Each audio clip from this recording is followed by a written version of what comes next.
আমাদের তো একটা ভাষা আছে কি উদযাপন করা। কি করা? উদযাপন। আমরা সব জিনিস খালি উদযাপনে করি। শবে বরাত উদযাপন করি, শবে কদর উদযাপন করি, ঈদ উদযাপন করি। আনুষ্ঠানিকভাবে পালন করা, এবং সেটাও নিজের মতো করে। আনুষ্ঠানিকতারও তো একটা নিয়ম নীতি থাকে, কিন্তু আমাদের সমাজে দেখা যায় ওই নিয়ম নীতিগুলো পালন করা হয় না। আমরা শবে বরাত পালন করি কিভাবে?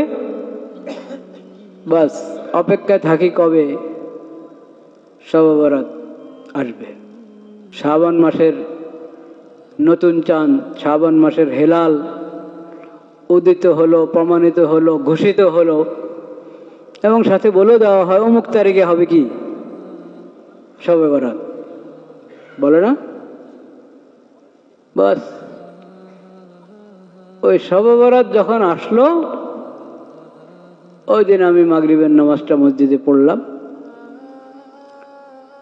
রাত্রে সবাই মসজিদে, মুসল্লি যারা আর কি,